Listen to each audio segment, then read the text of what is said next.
All right, welcome in. Happy Tuesday, and welcome back into a brand new week of the Ryan Ripken Show. We got a lot to talk about here, and it is opening week in the United States for baseball, everyone. It is finally here. A lot of baseball coming your way, and we got a lot of content coming your way. But let's talk about what's on the docket here this afternoon on Tuesday. On Tuesday, Kevin, stop tapping. I'm trying to see if I'm on. Jesus Christ. Hello? You're on. It's the headphones that aren't working. Oh, my gosh. Thank you, Kevin. Thanks for ruining the show. And then, you know what, guys? We'll see you next week for a brand new edition. No, but back to the programming for a second here. 2:45, Ben Verlander, Fox Sports baseball analyst, is going to join us, talk a little shop. News right now, Jordan Montgomery. Everyone's saying maybe he could be a trade candidate, maybe a bounce-back candidate. Done for the year, Tommy John. Ben's going to join us to talk at 2:45. I'm going to have a couple of Povich and Eflin breakdowns. Those are going to be the two starters in the openers for the Orioles, the away opener in Toronto on Thursday, and then Cade Povich is opening up against the Red Sox on Monday in Baltimore. And then we're going to continue on. There's some news. Grayson Rodriguez talked on foul territory about his injuries. Go around baseball, go around what's happening on the internet, because there's been a few things, some trends that we might have to talk about. And then Tyler Kepner, senior baseball writer for The Athletic, is going to join us at 4 p.m. to talk a little bit of the O's and some of these pitching injuries as well. And then who knows, we'll preview what we have in store for Wednesday. Now, we know that Kevin's here, Brad's here, and Zach as well. Hi, Zach. Look at this. We were talking internet trends. I'm just getting ready. Oh, water is all over the desk. That's also my third time doing it, and I did it for the video. First time spillage, though. You've been good about it. Thank you, Kevin. Thanks for giving me that. But yeah, happy to be here. Just glad to be back. You look re-energized. That's one word to put it. My face is cold. Well, good. And that's what it does its trick. We don't want to give that away. Makes you look younger. Woo! Woo! You do look different now. Maybe it's because I haven't seen you with glasses off. It's what I do. I'm And- just and the the fountain of youth. Giant forehead. Yeah, the hat off. We got the full hair going today. I gotta say, Zach not wearing a hat this weekend at the Mm. Cal Senior People Foundera talk. It had Aspire the people Gala. talking. So why don't we start off with that for a second here? And the Cal Ripken Senior Foundation had their Aspire Gala this weekend. And for those that don't know, foundations that help using baseball as the tool, but it's not the only thing that they use to help underprivileged kids and give the next generation opportunities. There's so many different programs, and one of the ones I love the most, the STEM programs, science, technology, engineer, mathematics. They're putting those all around the country. But what was really cool is you had so many people come together, different athletes, social, or I don't like to use the word celebrities, but you had a lot of former athletes, a lot of influential people. Okay, whatever you want to do. Jim Palmer was honored.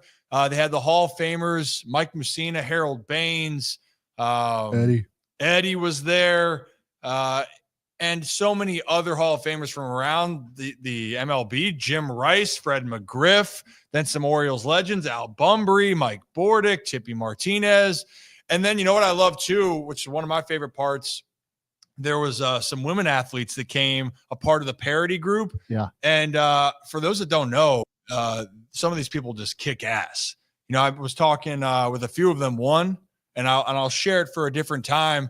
One softball player, Marine, and now is a U.S. national bobsledder. Yeah. Another one is Insane. a race car driver. Another one's a 9-time champion in water skiing, which makes me kind of think, what am I really doing right now? We're hosting the Ryan Ripken Show. We don't have enough female athletes on this show. And after that kind of needs to change, I guess. Oh, yeah. But you know what I loved is that we had the conversation essentially there of we're at this age now where we're no longer the kids. I still feel like a kid, Brad. I mean, I do. Speak for yourself. Yeah. Okay. Well, we still have kids technically, on the show. but seeing that I could be Zach's dad. You could be Zach's dad. That's possible. Yeah. Mathematically, I could be Zach's dad. Hypothetically speaking, he could be.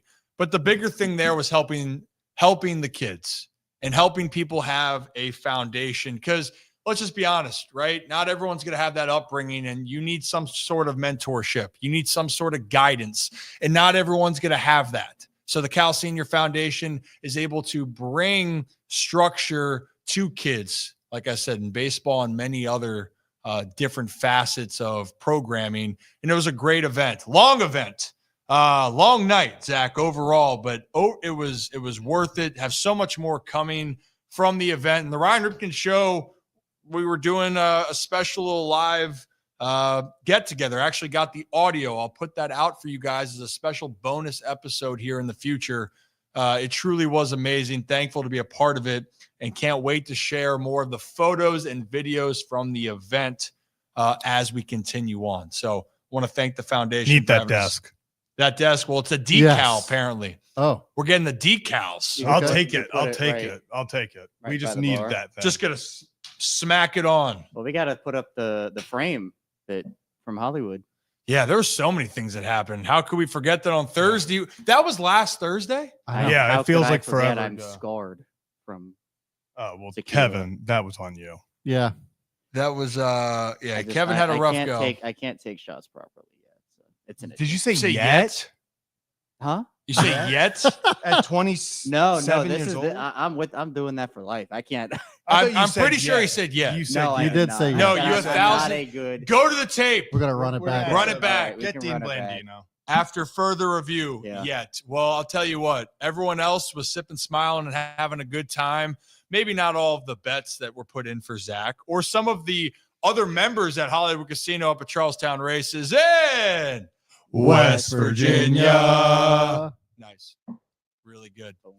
I love the fact that we were getting, some advice on games and lines from people watching the games right behind us. It was phenomenal. Now, one of our guys, he was very, very adamant on taking Clemson 7.5 Yeah, because he rough. was Oh. right on Mm. Purdue. Got to be honest. And I think he said he put 1,000 on VCU. Oh, I don't know the exact value Yeah. number he We- put we- on we- that. We went with VCU and it didn't. Oh, we work. put VCU. Yeah. I live made it bet. very. I made it very clear I could not put my stamp of approval on that because I have BYU in the Elite Eight, so I was against it. Yeah. but, this year's March Madness for me might be the worst bracket I've ever done. I'm in the 98.6 percentile of my bracket. It is the biggest, I think greatest I run might I've ever be been in the on. 5th It's percentile. unreal. It's really bad. And we're going to get into more about this tournament, especially Maryland. We'll get into that Oh. later on. And if you are a Maryland fan, you're going to like what we have planned for Wednesday and Thursday guest-wise. So stay tuned for that. Obviously, both the men's and women's in the most dramatic games of the tournament for both brackets, men's and women's. Yeah. Buzzer beater by Derek Queen. The women go to double overtime. We're down 17 in the second half, and they're both going on to the Sweet 16. All of that and a whole bunch more. But, guys, we're going to get ready here for when our first guest is going to come on here in just a few minutes. And if you're new to the channel, hit that like and subscribe button. Ryan Ripken Show live Tuesday, Wednesday, and Thursday from 2:30 to 4:30, typically. Ish. And also, we did tease for our Holy Shirts and Pants members, Brad. We had a guest come into the building We did.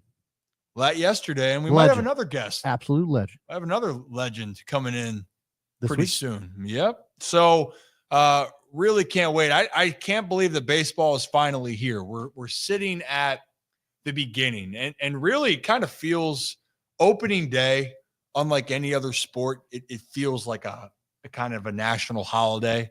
That's like the excitement where truly everybody is involved, even if your team is not projected to have the most positive outcomes. But everyone loves opening day. Why? Yeah. Go to the ballpark. You get a plain hot dog. You maybe get a beer. You relax. And you realize that you're going to have a sporting event, especially in the baseball world, for the next 6 months. Yeah, listen, opening day is not about whether or not your team is going to go on this magical run or even if they're going to be competitive that year. Opening day is about just celebrating everything great about baseball that is just coming together, being at the ballpark, like you said, grabbing a hot dog, grabbing a beer, whatever it may be. Listen, we sat through so many years where the Orioles were not obviously projected to be the greatest teams in baseball. And opening day is still a holiday. I mean, it doesn't matter where you go. Like you said, opening day, especially the home openers for everyone, are the biggest days of the year in sports. So you just got to love opening day. It doesn't matter if your team's going to be projected to win 108 games like the Dodgers or whatever the White Sox are projected. People are going to come out and have fun. 115. Yeah, the White Sox rode to 115. Although I can't, Wins actually, I or- can't say that anymore because Gavin was holding that team together. So Hey, and shout out our boy Gavin Sheets on the Yeah. Padres. Yeah. And if you have seen his profile picture, or not profile picture, his Instagram post, that hit placement means business for his little photo shoot right there. But hey, you know what? He pulls off the uni well. Proud of him. He's a good kid. One of the many great storylines there. Another one that I do want to touch on later in the show, one of the best storylines, and I know he's a Yankee, but JC Escara was in the Orioles organization with me, was my teammate, won the backup catcher job for the New York Yankees, was an Uber driver in the off seasons, was playing down in different leagues outside of affiliated baseball. And now he is breaking with the big league team and is going to have his MLB debut after his road all different ways. And he was, his opportunity looked like it was diminishing for Major League Baseball. But there's a guy that kept working. And hopefully we'll get JC on here in the future to talk a little bit about that. It was a really cool moment. But fellas, you know what I was thinking about opening day moments, and maybe we can share it for Wednesday or Thursday if you want. But one that just pops into my mind is definitely around that snow game in Baltimore. Remember that? I think Rodrigo Lopez was pitching that game. How can you not love baseball in April? You might get some snow flurries. I told you guys about my minor league debut, or my first minor league break in camp, and we're playing the O's, Delmarva Shorebirds, and Mountie hit a granny at his eyes. Yeah, I was going to say that was, well, didn't something happen going to that? Wasn't there a story that something broke down? Some bus broke down. No, that was the practice before where there was shit coming through the shower. Oh yeah, sorry. Different story. Different story. And then we got run out the building the next day. Yeah. Lost by 10 thanks to Ryan Mountcastle and Cedric Mullins. That happens to the best of us. Love you, Seti. But hey, I think our guest is in and we're ready to rock and roll. Yep. So excited to finally get to talk with him because I know we got some things in common, and I know I think has a story or two to share, especially on the minor leagues. Let's bring on Ben Verlander. Ben. What's up? What's up, guys? Thanks for having me. Hey, thanks for joining. Hey, Ben, I got to know, you probably just heard that little opener. I talked about an opening day minor league story, but I know you got a few in the bank there. Anything that sticks out to you, a minor league story when you were playing? For sure. I got a million. I don't know if you ever played in Vermont, the Lake Monsters, but I mean, your locker room's basically an outhouse. I remember that was my first road trip. So you get out of college, it's playing in Connecticut. It's a nice stadium there. So I'm like, this is going to be awesome, playing professional baseball, but go on the road to Vermont. And I'm like, my high school locker room was nicer than this. We shower up after the game. We're walking. It's literally dirt. Guys were like getting ready outside of the locker room. That was like a welcome to what the minor leagues might be sometimes. Another time it's very luxurious, but that was one of them. And then my first year in Connecticut was having a good year. You're always thinking when you first sign, you're having a good, you're playing well, you might get called up. I was playing really well. It was post All-Star break. I was named an All-Star, and we had a double header, but it started late. So it was a late double header. It was a fireworks night. So it was a Friday night. Second game, it turns out there was it was like a little bit of a delay there for whatever reason. So we're playing this game. I come up and we play extras because, of course, doubleheader, extra innings, naturally it goes into extras. I come up to start the top half of the extra inning, or bottom half of the extra inning. I hit a walk-off home run, first walk-off home run in pro ball, one of the only in my life. Touch home plate, and the fireworks immediately start going off, immediately. And I'm like, this is really cool. Wow. Game ends. We were up in the locker room. I get called into the manager's office. Hey, Ben, come in here. All the brass were in town, and everybody's like, oh, you're getting called up. You're getting called up. I get called in, and they're like, hey, there was a noise ordinance in the city. So actually we can't shoot off the fireworks late. So if you hadn't hit that home run, we were going to have to stop the game and just immediately shoot off the fireworks or lose all of that money.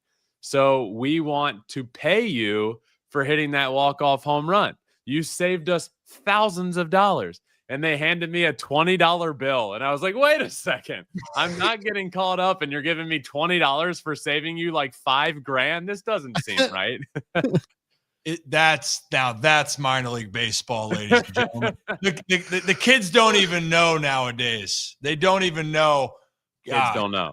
The kids don't know, Ben. That is phenomenal. And Vermont, I wanted to tell you on that, by the way. Our coach didn't allow us to shower in there the first couple days. I get it. Necessity, the final one. And to add on to that, their home clubhouse burned down when they were playing us in Aberdeen when I was in the Penn League. So when were you in the Penn League? 17? 16 and 17. 16 and 17. Okay. Yeah, I had a wolf year in 16, got demoted, and then was just stunk it up. Then 17 did a lot better. And when Vermont was playing Aberdeen, they got word that their clubhouse burned down while they were playing us. And then we went to Vermont a week later. And then so they were in trailers and we were in the dirt outhouse in the back behind left field. Hell? That I did not know that. Trailers are nicer than the dirt outhouse, that's for sure. You're damn right. Hey Ben, it's baseball time though, man. I know you stayed up late for the and you to your detriment. Yeah, early, late, whatever the hell. Well, it depended on the day. There were 2 games in Tokyo. First day, I would say I stayed up late because I didn't. I'm on the West Coast. I'm in LA, so I was like, you know what? It's an awkward time. 3 o'clock start, 3 a.m. start. I'm gonna stay up. I'm just gonna stay up. I'm not gonna go to sleep because then I wake up at 2:30 and I'm miserable. So the first night I decided to stay up late. Brutal idea. 6th, 7th inning comes around, and I was like, this was not a good idea. So the next day comes around. I took a little nap after the first game, woke up sick. Like I woke up and had a sore throat. Next day comes around, and I'm like, I'm going to bed at 7 p.m., and I'm going to wake up at 2:30. And that was the far better route. But I was sick for, I don't know, like 4 or 5 days after that. It was brutal. I ain't in my 20s anymore. No, you're not. It's not like you're also riding from place to place, and then you got to go play a game. That's what it used to be. Play a game, drive through the night, get in at 5, 6, maybe 9. We did that. When I was in the Midwest League, I was in Grand Rapids, Michigan. So naturally, Bowling Green, Kentucky's in our division. It's like a 10-hour ride. Our getaway day, we played a night game because they had to have a certain amount of Sunday night games per their contract with the city to play there. So we played a night game. Naturally, it goes to extras. We had a day game, a 3 p.m. game in Grand Rapids the next day. So our game ends at like 11. We're on the road at midnight. We get in at 10 for a 3 o'clock game, and it's just a nightmare. See, this is what you guys missed. But, I wouldn't change it for the world. I say it builds character, especially for it. It builds character. And they got it easy nowadays. They get salaries all year round. Do they? No, I think that the minor league players have a salary all year round now. What? Yeah. How about is that? It still like $7,000 or is it more? No, I think it's like an actual, somewhat livable wage. Yeah. And you don't have to pay for apartment or, you don't have to live in a family or a host family. A lot of things have changed, Ben, since you and I got out of pro ball, and I got out 3 years ago, and they changed all of those rules. So I digress. They were waiting for you to leave. They did. They were ready. They were ready. But you know what? Wouldn't change it for the world. A bunch of good kids along the way. Hey Ben, we obviously, I know the Dodgers are pretty good. We got them. They're good. Ohtani, unicorn. He's probably going to have 60 this year, and they don't even have a healthy Mookie Betts. But you know what I'm interested with, because I've seen you talk about it a ton with the Tigers, American League in general here, and we've gone back and forth in the studio. I can't remember a time where the American League kind of felt open, meaning you could name 8 teams to me, Ben. And if you said, hey, I think that they could represent the pennant in the AL, I would say, yeah. I mean, Is there a team, though, in your mind that feels like they should be a favorite as we head into opening day? I don't think there's a favorite. I really don't. I don't think the Yankees are near as good as I don't think the majority of people think. I don't think the Yankees are as good as Yankees fans think they are. I, in fact, didn't even think they were that good last year. And then in the playoffs, you got to play who you have to play, right? And it's no discredit to the Guardians or the Royals, but they're not the best teams in the world. But regardless, Yankees end up in the World Series. They get exposed in the World Series. And here we are. So I think they got worse from last year. So I don't think the Yankees are the best team in the American League. I think the Red Sox are far improved. The Red Sox are on that list of however many teams that could win it. Orioles, obviously, very young and good, same as they have been. Astros are going to be good. Rangers are going to be good. Mariners can pitch the lights out. So I guess to answer your question, I don't see a favorite in the American League. It's kind of just make the playoffs and you can beat anybody on any given night. Yeah, it does feel like that. And Boston, they definitely seem the healthiest in the AL East as far as with the talent and coming out of spring training with the Orioles injuries, with the Yankees injuries. And by the way, Ben, why didn't you get Bregman to Detroit? Why didn't you get him out of the AL East? I tried my heart. Nobody can fault me for Bregman not signing in Detroit. Every day of the offseason was a good day for him to sign there, but it just didn't happen. I saw that. And believe me, we were all talking about it left and right. And Bregman even said he was going to be a Tiger. They thought he was until last Boston. 30 minutes. Yeah. That's crazy. So yeah, I mean that tweet was even starting to annoy me at some point, but it just became like I can't stop until he signs somewhere, and then he would never sign.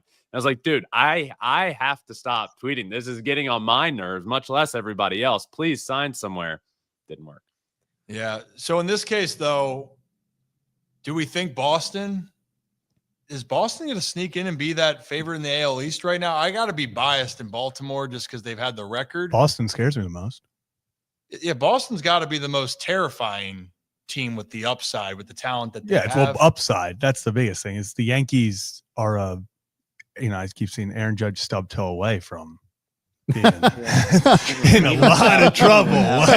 They are very Aaron Judge and friends right now. Boston, I think, is a more complete, fun team. Yeah, I would agree with that. So I think Boston's.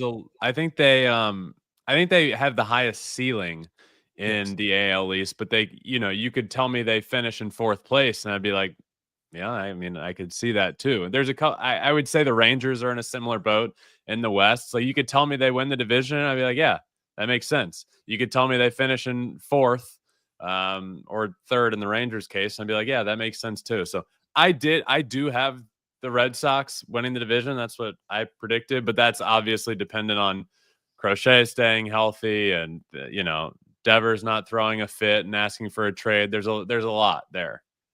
Yeah, there's a lot of things that are happening there. And then you still think the Stros.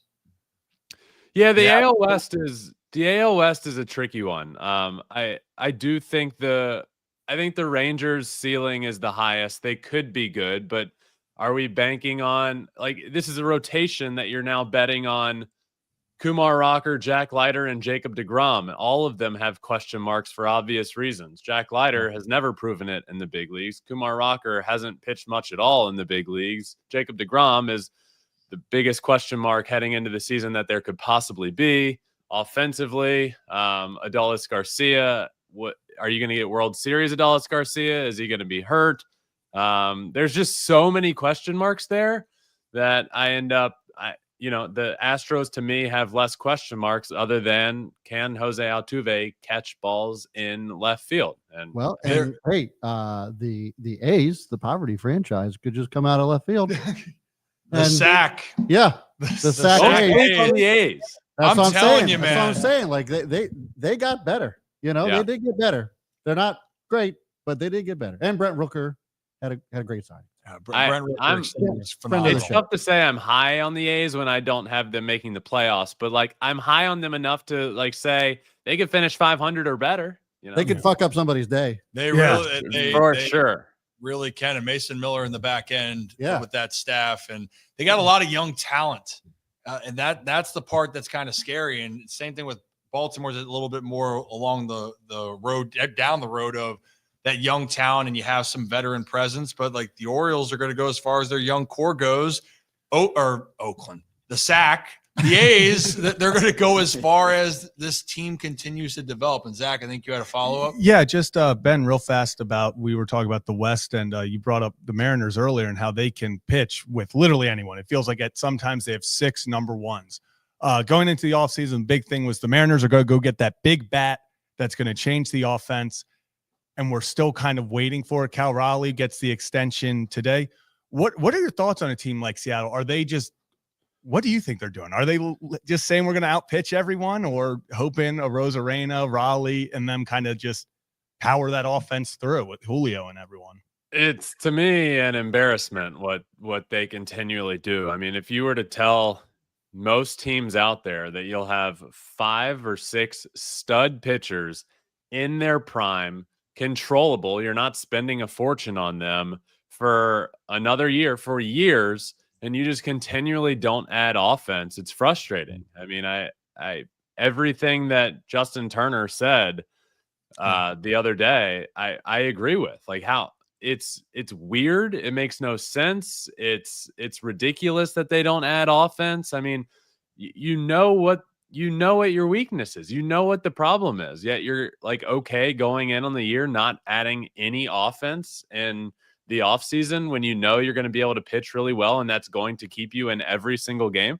If they added a couple pieces, and I'm not talking about what they've done over the last couple years, which is like add a Jorge Polanco here, or add like these, Colton Wong at one point. It's like, no, go out and add. There were bats available. Go add an Anthony Santander. Go add Pete Alonso. Go add, I'm not saying Juan Soto would have signed there, but like, go after those guys. Why are you not? Because it's literally what your team needs to be successful, and they're just not doing it. So it's really frustrating to watch. I was going to say, if there was an offseason, it felt like that there were thumpers to go get and put in the middle of that lineup. This was the offseason. And Tony Santander signed so late, he seems like one of those guys that should have been top of the list for that. Well, the Mariners, especially how close they've been the last couple of years, especially, you got to keep in mind coming down to the wire the year before in 23, right? Yeah. And you're looking at 24, they had that big lead, and then here come the Stros. They have the pieces to, especially on the pitching side, we mentioned, they can win with their pitching, but they can't win if you can't get more runs than the other team. So, Ben, I'm with you on that. 2 questions before I let you go. I got the news out there right now, Montgomery, Gumby, he's out now. And that was kind of a whoa out of left field. He's done. I wasn't expecting that he was going to be a huge part of this. He's going to have a renaissance here, but I believe in Jordan Montgomery. I believe in his talent. But I think it was more so the fact that the Diamondbacks in the NL West, I know the Dodgers are going to compete. But the D-backs, the Padres, and the Giants, I know with your brother out there, like, I'm not sleeping on San Francisco. I am sleeping on Colorado. I will say that. I want Colorado to do well. But I think that there's a huge discrepancy between the first 4 teams. I love Colorado. Great state, great ballpark. We'll see. But San Fran is that really intriguing piece. And kind of just give me your thoughts a little bit on they do have some pieces there that could make some noise in that division. Yeah, I think I'm excited to watch the Giants this year. Obviously, we'll be rooting for them more than I ever have in my life with Justin being on the team. But, I watched them in spring, and just it's tough not to get excited about them. Their rotation has the potential to be really good. Logan Webb, Justin, Robbie Ray looked to be back to Cy Young form during spring training. And then you got, Birdsong at the back end, and Jordan Hicks another year as a starter under his belt, throwing 100-mile-an-hour bowling balls as a starter. I mean, the rotation and the back end of the bullpen is really good. So that's a great start. And then offensively, like you need some help. I mean, Jung Hoo Lee has to stay healthy all year long. what are you going to get from Matt Chapman? You know you're going to get greatness defensively, but like Yep. he always kind of seems to be a guy that gets out of the gates really hot and then slows down. You need him to produce. I love the addition of Willie Adames. So, I mean, the rotation and back into the bullpen, I guess I don't think they're quite as good, but like similar kind of build to what the Seattle Mariners have. They're going to pitch. They're going to stay in every game. They're going to win a lot of ball games, and they're going to lose a lot of 2-1 ball games. So I'm excited to watch them. I do think they could surprise some people this year and do some damage. Yeah, it should be fun. We know that the big heavy hitters, the favorite, the Dodgers, Mets obviously improved. Phillies, Braves are those kind of 4 teams, but don't sleep on the Padres and the Giants are the exciting thing. Brad, you got a quick point? Yeah, just to that end as far as pitchers are concerned. So today's poll for our viewers was should trade value diminish for pitchers given the amount of injuries we see every damn year? And this start of this year seems like it's the worst we've seen. What are your thoughts on that? Has the value of the pitcher started to diminish over the last couple of years, particularly this year, because of the risk of injury? I mean, look, they're all going to be great, but I can't imagine that this is good for baseball. I can't imagine it's good for organizations. What are your thoughts there? Yeah, I think value, you really don't need to look much further than what teams and owners are willing to pay players, and the value of a pitcher has never been higher. So I don't think anybody's factoring in the potential of an injury, though I get the question. And I do think baseball has a problem, and I do think something needs to be done about it. But let's say Paul Skeens was a free agent right now. He's going to get all the money in the world because of the potential he brings as a pitcher. So it's interesting, and you can't ever plan for injury, but like they are happening more than ever. And I, for the last couple of years, had John Smoltz on my show every week, and we talk about the arm issue, and we talk about how pitchers. It starts at, go to a little league field. It's all about how hard you can throw instead of like taking care of your arm and learning how to hit your spots, and then, but that's not the wrong answer, because it's what gets you scholarships. It's what gets you signed. It's what gets you to the big leagues. It's what gets you that money. So we're in this weird place where pitchers are doing what they need to do to get paid and to get a college scholarship and to get drafted and to get a contract, but it's also getting you hurt over time. So I think something needs to be done. Smoltz agrees. I know my brother's been outspoken about it and needing to do something, but I do get frustrated about, like seeing a pitcher go 4 innings and give up 1 hit and strike out 8 guys isn't a great start. Like a starting pitcher, give me 7 innings of 1-run ball and like hand it over to the back end of the bullpen. But we need to shift the mindset and the focus, and maybe eventually, if injuries keep happening, the value for a starting pitcher or pitchers would change. But I hope not, and I hope we can do something about these injuries going forward. And I know the league is trying to actively. Oh, for sure. I mean, that's the thing. People chase upside, you chase potential, and you live with the risk of what it can be. Like Sandy Alcantara is coming back. I guarantee you, if he looks like he has so far and the Marlins are selling, the price value for him, whether there's still a risk, people are going to pay out the wazoo because they think that his potential can drive you over the top. So that's another thing with these injuries is, in this day and age, Tommy John surgery is just like another check. Like when have you gotten that done? And if not, like, when's it coming? But the surgery itself has proven to be so good that, you're coming back basically 100%. My brother at 40 years old came back from Tommy John and won the Cy Young Award. So, it's kind of just, it's not really looked upon poorly. It's like, all right, we're going to miss you for this year. Come back great. We'll see you then. So I don't know. It's tough spot though. Yeah, it's a tough spot. And also then you can have the freaks of nature. I put your brother in that position. Am I mistaken though with him and Price? Justin wasn't throwing absolute fuzz going to college, right? Justin, no, I wouldn't say it depends. I know Price was like 84, 87 or something like that from what I heard. Justin, I would say he was low to mid 90s. Yeah. And then he touched 100 for the first time in college. So That's pretty good. Yeah, I mean, nothing where he ended up. He wasn't he wasn't sitting mid 90s. He was low 90s, but it happened pretty quick when he got there. Yeah.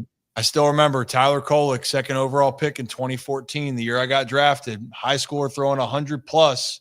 Another name that people remember that made it to the bigs, Dylan Bundy, throwing 100 plus coming out of high school.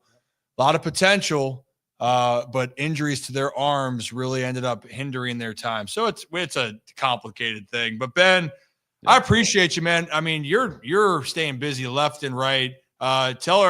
People follow you everywhere already, but tell us what you got going on and where they can continue to find you.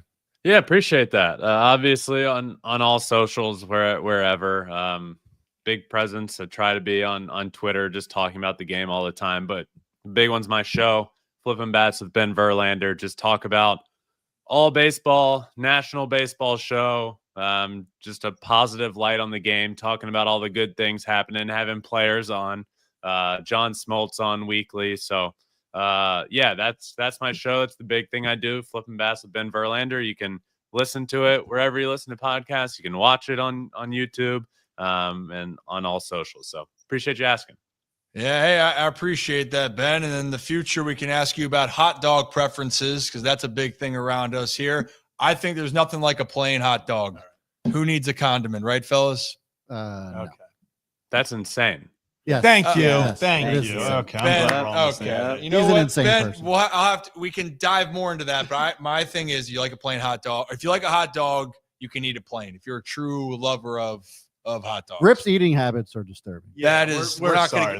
getting into this Ben, right now. Yeah, we won't get it. Hey, We're that's not wild. getting into this right now, Ben. Don't judge me, all right? Hey, appreciate you. Thank you for taking the time, and I'll talk to you later on this season. All right, Sounds good. Thanks for having me, guys. Ben Thanks, Verlander, Ben. everybody. Whoop, whoop. And Ben does a phenomenal job. Seriously, the flipping bats, which a lot of people already. This is no new information with what Ben does, but he does do a great job of giving context, and I think that's the biggest part that people need to understand in the game. There's so many different variables that go into the sport. But it's not just about X's and O's. It's not just about, getting caught up in some of the emotions, which is a part of it, but it's also understanding what has to happen. So, yeah, he does a fantastic job. So if you're new to the channel, hit that like and subscribe button. Ryan Ripken Show. Do this every Tuesday, Wednesday, Thursday from 2:30 to 4:30 p.m. Eastern time here. Woo! Good times. Can we? We'll save that for a different time. I was saying, can we get a Ruck Faco one time? Well, one time for the one time, British Raven. Yeah, Ruck Paco. We appreciate Did you. Brooks actually witness you eating the entire orange peel? I don't know. Or was that just because I brought it up? That is actually Yeah. horrifying. It's not every time, by the way.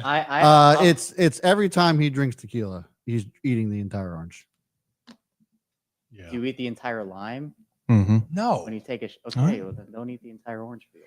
You want to talk to me? You know what, actually, Kevin? You know what, Kevin? That I actually know. made a little sense To quote Ben, that's an embarrassment. when he said that. Okay, maybe I'll out myself. I eat the leaves on the strawberries sometimes, Okay. which I don't think is that. Like That's people- not that crazy. Yeah, people do that. People do that. I don't eat the leaves. I don't eat the I don't either, but that's not. I've heard of people doing it. Goodness gracious. I don't know, Shirts I don't and know if pants. if anybody's parents told them this growing up, but my parents told me that if I ate the seeds, like in watermelons, It's going to grow a it's gonna watermelon in grow your into- stomach. Yeah, like the They watermelon. already have. You got some horrible parents. Got the. I like how he goes, I don't know if anyone else, and then used the basic parent line that everyone used. I don't know if I'm anyone just else saying, heard I'm this. just saying. Oh, goodness gracious. Well, we got a lot of more baseball here to cover. We got a lot of things to cover here. Just so you know, Wednesday and Thursday, we're really going to hit more into about the Terps, right? Because that's a big game that's upcoming. And we got two guests that you're going to see. Well, one we have to pre-record because he's going to be a little busy, at least leading up to it. And then on Thursday, we got a guest that he knows a thing or two about playing for the Maryland Terps and was one of the Terp legends that people loved to watch and hope that he would have a better result throughout his time there at Maryland. And maybe that can tease that a little bit. We'll explain tomorrow. And also, guys, we're opening a new segment tomorrow. How about that? Stop traffic. Let me see where this box is. The Iron Rooster right here. Hey, how you doing? You guys like to cook? Yes. I Well, love guess to cook. what? Make a mean mac and cheese. It's like my cathartic. Yeah. Everybody has their therapeutic activity. Cooking is mine. It is fantastic. I wish I was a better cook. Yeah. I'm working on it, but I think Kyle's going to help us with the Iron Rooster. So tomorrow, maybe we even call it like cooking with Kyle. I don't know how we're going to do this with the Iron Rooster, but I know. Like Kyle Cook. yeah, let there it is. Kyle There it cook. You know, another name for rooster is cock. It could just be Iron Cock segment Or let the cock cook. with the Iron Cock. I think that they could promote that really well. over there. I mean, I'm just saying. Put it on billboards. It's a really good branding put it on the opportunity. billboards. That's all I'm saying. Is that the opportunity? I think so. I think so. Why am I turning red? I don't know why you're turning red. I think you know why you're turning red. I remember Oh, like God. third week I was here. I'm like, yeah, Brad's the most mature of all of us. That was the craziest line that's that was ever. the most When he wild. was like, wild. what? I was like a month in. Like, I think it's everybody- Brad. Well, like, just when because have you been because watching? Brad's the oldest. That was the assumption. But that is, My jaw be dropped when further Kevin from- said that. I was like, I don't know if we're watching the same show. oh yeah, see, I like this. The cock is cooking now. Wow. I like that, Laura. I like think that. this is a great marketing opportunity. That's for what the I'm Iron Rooster. saying. You can put this on billboards. You can put it on shirts. Put it on a shirt. I can cook though. I'm a very good cook. Speaking of May- put it on a shirt, what may- a quote. Maybe this could be a crossover segment. Well, with- here, look at this. Speaking of put it on a shirt, what about that quote from Derek Queen the other night? Oh yeah, I'm from Baltimore. What? The, Oh yeah. Did he I just? was What the celebrating. heck I was was- celebrating my transition over to the new segment. Oh my! He just snapped for him. Like he just. It wasn't even that. Like I can't even mimic that. Zach almost destroyed the NBA Jam machine. Okay, so anyway, we're cooking tomorrow, and the first thing actually, you saw some specialty foods around the ballpark. Well, guess what? Maybe we might be trying to cook some of those tomorrow. So cannot wait with the Iron Rooster. So tune in. That will be a part of it. We're going to try to have specialty segments once a show each days of the week. So Wednesday, we're looking for the most part to be our cooking show. Here's some good questions. We will ask what's going to happen here in the future. Justin, you're on. And then dog training. For me, it is crispy skin salmon. It's like, Interesting. and yeah, I'm telling you, can do it. Shirts and pants. Mine is chicken cutlets. Chicken nugs. I can't get over. And I was going to say, it's not your fault. It is. Whatever the excitement thing was, that was. It's a little dance, celebrating. Yeah, Felicia. Oh, shirts and pants. I gave us the in to Maryland basketball. Well, yes. But Kevin, I just said we're going to save a lot of Maryland basketball moving forward, Yeah. which was electric. Do you want to talk about it right now? I mean, I think I'm still recovering from the past 2 days. Dude, been wild games. Unbelievable. And you know what we should? We got the jersey out there. Look at The that. Terps, man, I said this on, was it Sunday night? That win for the Maryland men's team felt like, we've said it for the last decade, like, oh, Maryland basketball's back. That actually felt like Maryland basketball was back. They haven't been back to the Sweet 16 since what, 2015? Yeah, they've been 16? twice in 20 years or something. Well, and the women's also Sweet 16. First time that men's and women's have made 16 ever in school history. Wow. And that's crazy with all the success that the women's team has had. Yeah. And that's also the the men's. the way the women's got their way into the Sweet 16 was also very dramatic. So Unbelievable. like just a good time to be. I mean, let's tell it what it is. Everyone complained that this was, both tournaments were boring, and the University of Maryland said, "Hold my beer, I'll take care of it." It just, you cannot argue the two best games, maybe in the men's, because that UConn Florida game was unbelievable. But I mean, the dramatics at the end for the men's game, it looked like for the fifth consecutive loss, the Maryland Terps were going to fall on a last-second shot, and you're sitting there, and my heart's in my stomach. I'm like, sadly, I was sitting there, I was like, what a poetic way to lose. Like, what a poetic way for this journey, this season to end at the buzzer. Last second, you're like, of course, the last 4 losses have all come within final 7 seconds, 3 of which are buzzer beaters. Derek Queen, give me that MFN ball, because he's from Baltimore. That's why. Talk about something that will resonate. I don't think people understand that, how much that line really could benefit Maryland, because that stigma of, hey, I'm from Baltimore, I'm staying home. It was always Derek Queen staying home. He wanted to go to Maryland. He wanted to be that hometown. He's sitting there in the biggest moment. He's like, oh, I'm from Baltimore. That's why. I don't know if you've seen, but there's some pretty good shooters out in college that are hitting the transfer portal that are from Baltimore that Maryland now has their eyes on. I think this has a bigger impact than people think. These moments for Maryland as just a team and just kind of as a whole, because it is these Baltimore Hoopers. There's a lot of good basketball that happens in Baltimore, keeping those guys home, making it so Maryland is a desirable place. And then you go to the women's side, down 17. I mean, it looked like it was over. And man, talk about just thriller. End of the first overtime, the foul on a 3, but to have the ice in your veins, Baker, to get her 40 points, 3 consecutive free throws to tie the game with no time remaining. I mean, it was just absolutely unreal basketball. Terps get it done on both ends, and we'll be in Sweet 16 bound. Yeah, my bracket was saved, by the way. Yeah. I had Terps winning. I actually had them beating Florida. So you got to get into the Elite 8. Yeah. You got them to get in the Elite 8. Yes. It is incredible just to see. And you're talking about Maryland as a whole. And yes, I understand we are in a state that lacrosse is a huge sport, or that's what people say that Maryland's known for. And then also what the famous quote, Kevin, crab cakes in football. That's what Maryland does.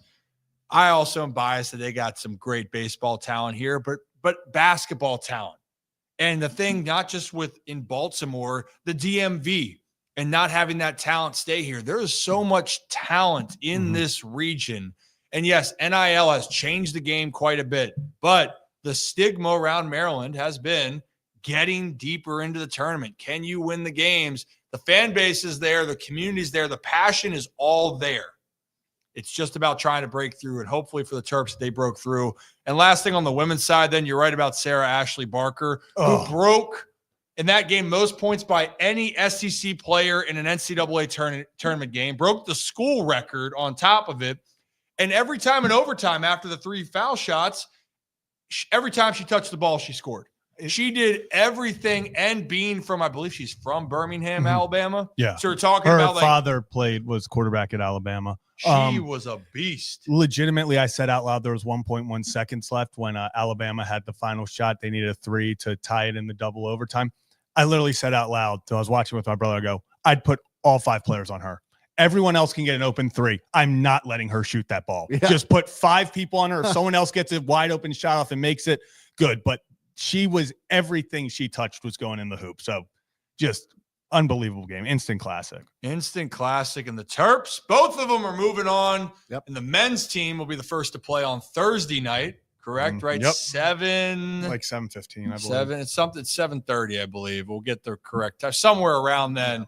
And we'll get a lot more to cover this game, and someone that's going to see it up close and personal that we're going to sit down with a little pre-recording tomorrow morning, and we'll share that with you guys soon. But guys, why don't we take a trip then back into a little bit of baseball and get you ready for a little bit more of this opening day, and we'll take a trip to some baseball news, specifically Orioles, on our Adams Jeep of Maryland.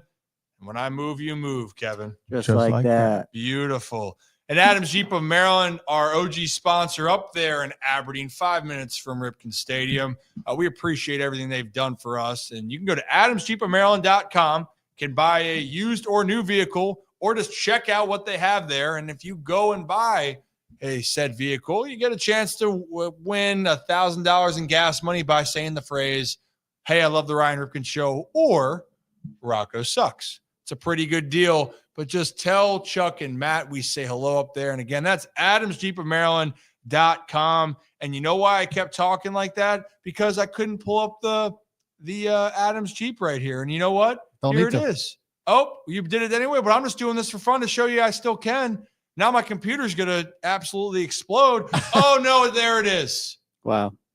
Yeah, you like that, Kevin? Does that get you excited? Does Yeah. that get you going? Jesus Christ. Can that be the official celebration of the No. Ripken show? Fuck no. Can we all do it in harmony together? Shut Nope. the fuck up, Kevin. Nope, not even a little bit. Nope. That's Not even a little No, bit. So I think it's a good time then. So this segment's brought to you by our friends at Adams Jeep of Maryland. The Orioles news that's happening right now. You know, they're kicking off the season on Thursday in Toronto. We knew that Grayson Rodriguez was not going to be ready for the season, and there was signs of him throwing out on the field lightly. But the biggest news came out when he went on Foul Territory today and spoke about his injury, which I'll be honest, a little surprised that he talked about it. But Grayson then specifically, I don't think we have that clip. No, right? we do not have the But clip. so I will pull up so you guys, if you're listening to this, and by the way, I need to remind people, we are available on all podcast platforms, Spotify, Apple, wherever you get your podcasts. and we're about to be on a radio station. And that too. We can't kiss and tell on that just yet, but we are having that come to you soon. But here is what Grayson Rodriguez has described: tricep soreness, elbow discomfort, elbow inflammation, no ligament damage though is the big thing. And then in the quote saying that spring training is going to have to start over for him. It's tendonitis in the tricep. And he said, it's something that I've been dealing with for the last 3 to 4 years. It kind of flared up on me. So Grayson then essentially, and again, Jacob Calvin-Meyer, thank you for the tweets there. Shout out to him, friend of the show. Grayson Rodriguez essentially was saying what Mike Elias said on Sunday, that the imaging doesn't have any ligament damage. And now they're just going to have to do checkups. But I thought it was very interesting because you just don't see it happen very often. And there's the tweet from Jacob Calvin-Meyer of talking about the injury. So if it is tendonitis now let's talk about this. If it is tendonitis, that's overall good. That's a good thing. Yes. In the grand scheme of things. That just means you need it to kind of settle down. And if it can settle down, you're going to have to be able to then reset, so to speak. And hopefully, though, like timeline-wise, guys, the Kyle Gibson signing, which, by the way, happened also this weekend. And I don't think it's necessarily a correlation of how long Grayson can be out. I think the Orioles just really needed pitching in general. Yeah. So, and he's got to build up. Like, he's not going to be ready. I think that's the biggest tell that it's not any correlation to Grayson news, because Grayson, it's like, I got to restart spring training, probably going to be out the first month. And then I don't know if you'd sign Kyle Gibson, who you have to build up for the first month. And you're like, I'll be back May 1st-ish. So I don't think any correlation there. No. So look, you just need pitching. You need pitching depth. Kyle Gibson fits it. The price tag was right. You know he fits in Baltimore. The guys love him in the locker room. Yeah, bring him back. But it's not the correlation, so to speak, for Grayson. But if this is the case, best case scenario, guys, I'm thinking mid-May is the earliest we would see Grayson. That would be my guess, especially when you were trying to ramp up in spring training and he never got to that ramp-up period. It had to be stopped. My concern is, and I'm not saying that it's exactly like this, but like with Bradish last year, you bring him back too early, or even John Means, you bring him back too early and then ends up damaging even more problems. So if leave him out until June, maybe even by the All-Star break, bring him back then. But like my concern about that is bring him back too early. I hope that doesn't happen. Yeah, I think that they will be cautious with him. And quite frankly, I think that was the other part of adding more depth. Yeah. Is that you give yourself some options. And then on top of that, and we'll get to the breakdowns here in a little bit, Cade Povich then get in that 5th spot. How the starting rotation. I love that for Cade, by the way. I do too. And how the rotation starts. If they get off to a good start and this team's winning, even if the rotation struggles, the team gets off to a good start, pressure is going to be down. And I'm not saying they're going to rush Grayson back because of pressure or the expectation for the team to do well, but people aren't going to be stressing as much. And therefore, you can have a longer window to really let things sort themselves out. But if Baltimore gets off to a slow start, pressure's going to build there. But especially with this rotation, I believe that Zach Eflin's going to do his thing. I believe that you're going to see Dean Kramer settle in. Even though Dean seems to be a guy that gets better as the season goes on, I think Dino can have a spectacular year this year. Had a great outing the other day, too. And Sagano is the one guy I told you I'm the most fascinated to watch. It's exciting, but they got some good pieces. You get healthy, Gunnar Henderson's going to be coming off the IL. And I do believe, by the way, when you're looking at the injury there, that's an oblique injury. He's going to be okay. And I love the fact that typically it's let's just say if we're on the safe side, 6 weeks. If you want to do that, puts him right back when he's IL stints up, he's going to come back. So I think that that's something that we need to be aware of. I'm really excited for what can be, but give me Gunnar at almost near 100% and not have him trying to battle. Remember the last couple of years, guys, even dealing with like what Austin Hayes was dealing with last year, where he tried to get back and was banged up from the get-go, and then you're playing catch-up. I'd rather Gunnar try to be as close to 100% as possible because he's never going to be that the rest of the way. And I think the Orioles, the rest of the guys, though, they look ready. They look excited. Talk to Seti, too. Seti's saying he feels great. He's excited. And I think that we're going to see this Orioles team very hungry to make some adjustments here as we move forward. And once again, if you're new to the channel, hit that like and subscribe button. Ryan Ripken Show. Do this live every Tuesday, Wednesday, Thursday, 2:30 to 4:30 p.m. Eastern time. And guys, maybe while I get set up, Brad, since we talked about the injuries, you want to just talk about that poll one more time for everyone out there. Yeah, so the poll for today is should trade value diminish for pitchers given the amount of injuries we see every damn year? For me personally, I think that it's at an all-time high, obviously, and we just heard from Ben Verlander talking about that. I think, in my opinion, like if I was putting my GM hat on, Kevin, I would be hesitant to really give away star players, star prospects for pitching because of the risk. And look, I know what everybody's saying about the potential, but we're how many Tommy John surgeries just in spring training have we seen across the MLB? And it's not getting any better. It feels like to me, we're headed towards an era, and who knows when this actually starts or not. But I mean, of openers becoming a real thing. Yeah. I mean, you put a guy out there for 4 innings. Like that's the way that a lot of people are talking about it. Of like, yes, we talked with Ben about it a couple minutes ago, an hour ago. It's like, yes, now relief pitching, I think, is going to become more important, but it's long relief pitching. Like you're still going to have your setup guys, still going to have your 7, 8, 9, your closers, but I think it's just better for everybody. And we've had the conversation of where pitching is not just in the MLB, but you start going down the ladder, college, high school, even little league, of how do you make it to the major leagues? You throw hard, you throw 97, 99, get up to 100 on the radar gun. And these kids are throwing their arms out and accelerating this process. And while not everybody's going to have to go through Tommy John, it wears on them to go through that, not just over the course of an MLB career, but over the course of their entire baseball career. So I think as the time goes on, we're going to see a lot of different ways for Baltimore, well, the Orioles in particular, but just teams across Major League Baseball, not to undervalue pitching, because I still think pitching is where it all starts. 100%. But, when you start talking about, well, we gave up our top 5 prospects for a guy that isn't going to play for us for 2 years, that's the risk you start to run. Yeah.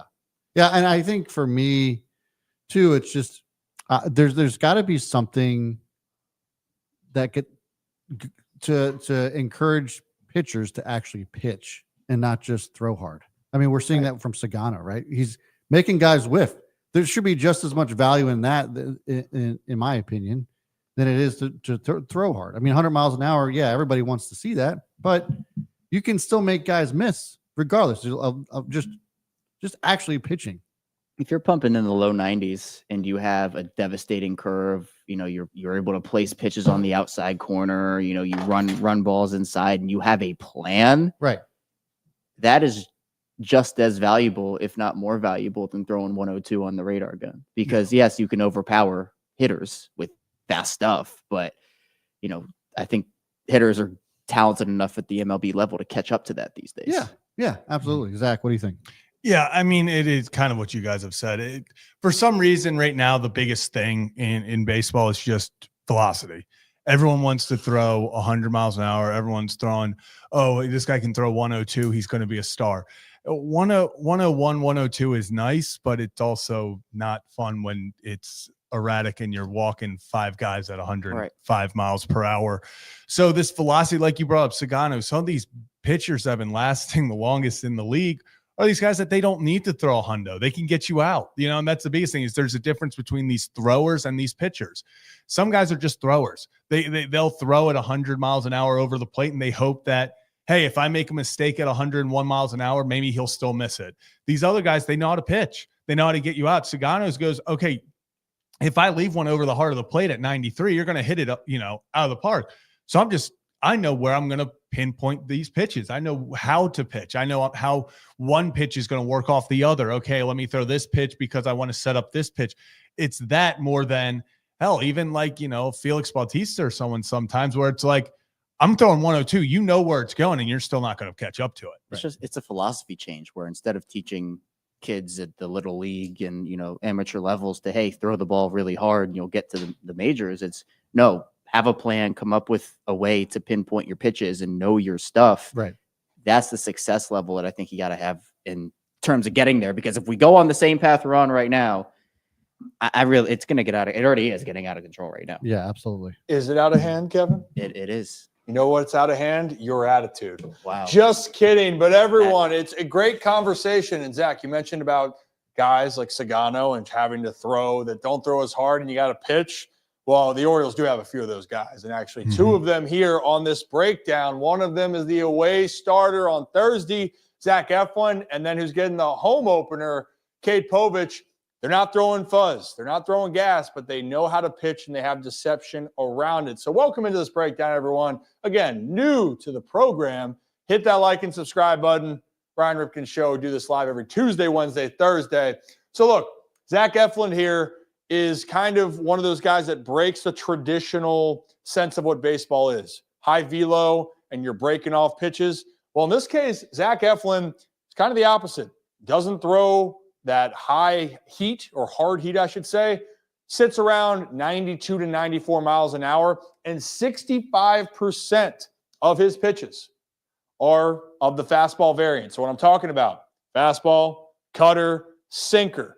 And I'm going to show you a little bit about his arsenal here with that, and then we'll dive into a couple of his off-speed pitches and what makes him effective. One thing you can count on for Zach, he's not going to walk a ton of guys. He's going to be around the zone. But you're going to see in this first sequence against Vlad Guerrero Jr. last year, his sinker is one of his main pitches here. So let me start this off. You're going to see it. First pitch, right down Broadway. Yeah, all right, taken all the way. Great. So he's going to go back to the well there, and he's going to throw a sinker once again because that's what he likes to do. Sinker's going to run down in, and you're going to see Vlad Guerrero Jr. go chasing it, right? So 92. You can see that right there. 92. That's not gas, but he's very strategic. And you know what? You know what Zach's thinking here, and this is what I love about him? He's not maybe necessarily looking at always the analytics. He's looking at how the swing was.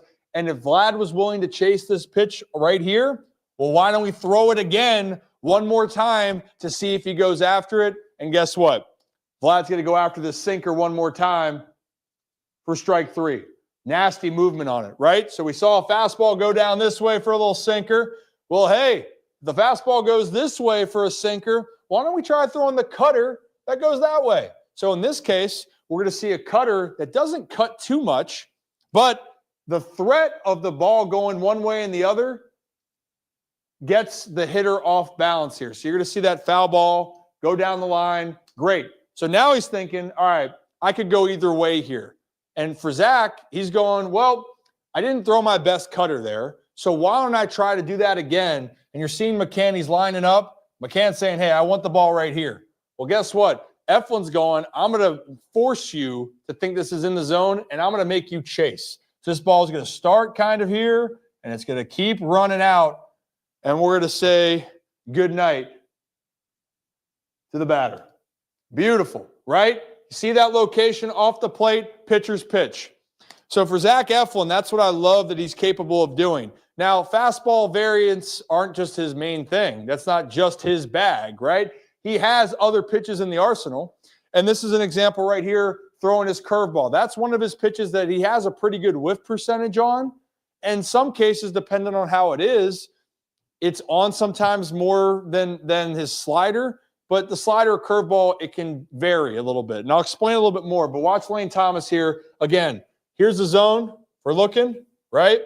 We're going to go chasing down below. Nice. Check swing. Did he go? Yes, he did. Beautiful. Same thing here now. Another curveball. Bottom of the zone's right here. And again, we're just going to drop it off. The deception coming out of his hand. So, see if I can back that up real quick. Watch this little dip. Right? Oh, I had it. Oh, man. Come on. Freeze. Beautiful. So right up here, there's the ball, right? So as a hitter, when you think of a curveball's high, right? So I'll break that down. Kevin, I'll help you out here so you can learn. People helping people, right? Obviously for you. So when you see a fastball that breaks high, right? And that ball's up there, that's usually the one that you feel is going to be in the zone. And when you think one starts right at your stomach or below, it's going to be in the dirt. But this one's got so much bite on it. Look how high that is. That's almost at the top of his chest. So Jimenez is thinking this is going to be a strike. I got to swing. It's probably one of Zach's best curveballs of the year. And watch this thing just drop off. That's great. Just like an elevator shaft. It just drops out, right? So that's in his arsenal. And then right here, he does have a changeup. Doesn't throw it a ton, but he does have it. So again, you throw a cutter, you throw the sinker, got a four-seamer. Well, why don't I throw a changeup here that can be kind of like a sinker, but it's even slower, and it goes away from the lefties. Good pitch. Again, he doesn't throw this pitch a ton, but Zach Eflin, what I love about him is that he has a game plan. Same thing I mentioned that sliders and curveballs, sweepers can be somewhat similar. Well, this case, his slider's on. You're going to see Siri chase that ball in the dirt. So if he chased the ball in the dirt, what would you do? Would you go back to that well one more time? I think I would. So you're going to see him go even further. Let's extend it. Let's see if he chases. And the answer is yes. What I love with Zach Eflin is that he is reading the hitters, and he's not making assumptions, and he's pitching. So we talked about. That's what's going to make him successful, and that's why he is having success. Keeps the ball around the strike zone. Very smart with his decision-making. Now, Cade Povich here, which I'm really excited about. Cade's got the workings to be just a really, really talented pitcher. And I know people look at the comp about Max Fried, a guy that is slender, tall lefty, can be able to hide the ball pretty well. That's Cade Povich. But what I love for Cade here, he has a couple sequences that he can have great whiffs on. Here's going to be a slider here. And for a lefty, man, I feel for the guy. Because this pitch, when you're looking at it, and because Cade, we've seen in the past, and we've talked about how much he hides the fastball with that shoulder. So when you see Cade right there, and I know it's way over there, look at that shoulder hidden. So he's really turned around this way. So then imagine when the arm's coming forward and you got to react, and especially as a lefty, you're not picking this up. Come on. And this ball's just going to keep on going across, and you feel kind of helpless. And for a lefty, you felt helpless. And you're thinking, why are you swinging at that ball all the way over there? Because he's not seeing it. And it's a great setup pitch. Cade has great off-speed stuff. There's an example. How about this? This is one of my favorite ones. We talked about the changeup for Eflin. Doesn't throw it a ton. Cade will throw his more, and it's like you're pulling a rope on somebody, and it's going to be right outside here, and it's going to die off, and kind of watch this swing. Hitter's going to back away from it, going to be way out in front. Gee, man, not seeing it. So that's what Cade Povich does. Let me back that up for 1 second.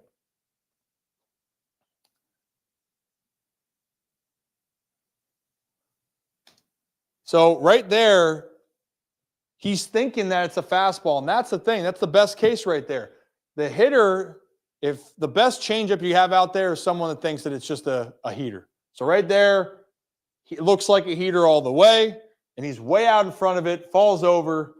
Really good pitch. And again, that's off the plate. And this is what Cade brings to the table here. And this is why I think that Cade Povich can be really, really good at the big league level.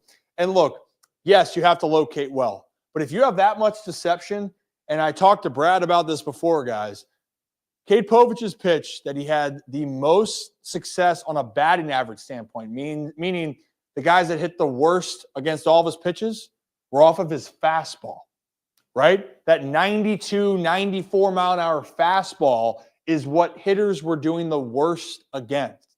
So watch this. You're going to get a fastball right down the middle, and it's going to go right by him. We have the other angle. Let's see. Come on. Give me one more. Here we go. Zing. Like, I don't think, I can't tell you how demoralizing it is when you feel like you got an Avisa fastball that you can't touch and you're not seeing. But Cade Povich, right there, blowing it by guys. This guy right here is kind of that X factor for this starting rotation with Sagano. If Cade can continue to build off of what we've seen in the spring and can have his secondary pitches be set up by that fastball, then Cade Povich can be one of those guys that takes a leap. But he's going to have to be around the zone. That's the difference with him and Zach Eflin. Eflin has the game plan. He knows what he's doing. He's been around the block. Cade is going to have to learn how to establish his fastball and then use his fastball to pitch off those pitches, and above all, be around the zone. If he can be around the zone, Cade Povich could be one of those guys you are going to be eyeing for the Orioles in 2024 and beyond. And if you're new to the channel, hit that like and subscribe button, kick down the door. Boom! Yeah. So as a player, as a hitter especially, we just talked about kind of guys throwing fuzz, and then these guys obviously know more how to pitch. As a hitter, did you have a preference of, was it easier to hit guys like, or more intimidating when you knew, okay, this guy's throwing 100, but that's really all he has is he's going to try to catch you off guard with speed? Or was it harder when you're going up there and you're like, this guy's got 5 pitches that he can locate any of them. I got to be, kind of looking for everything. That's a great question, Zach, and thank you for your question. I honestly think if you know a guy's strength, now if his 100 is something that like Mason Miller, when you're looking at it, where Mason Miller is just humming it, but you know what Mason Miller has? He's got a really good off-speed pitch on top of it, right? If a guy can't have a secondary pitch and you can hone in, it's a little bit more advantageous. Now, a guy throwing 100's 100. A guy that knows what he's doing, it doesn't matter the miles per hour. It's the truth. Look at guys throughout the years of playing. Greg Maddux is one of those guys. He was a surgeon when he pitched. And we saw Mike Mussina at the Cal Senior event, Zach, and Mike Mussina was saying, hey, look, I didn't throw the hardest. I could get it up there at times, but I had to know what I needed to do. And as a hitter, imagine this, and we just talked about this, right? So if you have a guy that's throwing a straight heater and it's 100 and it's just going that way, right? Just straight. And all right, he can do that. And occasionally he can throw that slider, but he can only throw that slider for a strike 15% of the time. Then anytime you see movement and you can hold off, advantage you, because this is going to be the go-to pitch. Now imagine like an Eflin, like a Povich, where you got ball going this way, ball going that way, ball that's sinking down this way. How about a changeup that kind of floats that way, right? Or then you have those curveballs that kind of drop off. So when we're looking at all these different angles as a hitter, that's really hard, especially at any given point. If he's on and a guy has 5 pitches, that can make it impossible. Yu Darvish is one of the guys that got brought up. Yu Darvish, when someone says they have 6 pitches, maybe 3 or 4 are good. Yeah. Yu Darvish has 6 that were really good. Cade Povich, I think, has 3 or 4 pitches that can be really good. Zach Eflin has 3 or 4 pitches that can be really good. And if he can do this, I'd much rather have the heater than have to deal with all of the other things. Right there, my mind got rattled just looking at all that, right? Yeah. Well, and I was just thinking too, I actually saw a story. Chipper Jones just came out and talked about how, and maybe this is common knowledge, or maybe it's not, but about how Randy Johnson would tip his pitches, and everybody knew it, but there's nothing they could do about it because of the way that he pitched. Yeah. It just the way he could pinpoint every Yeah. pitch.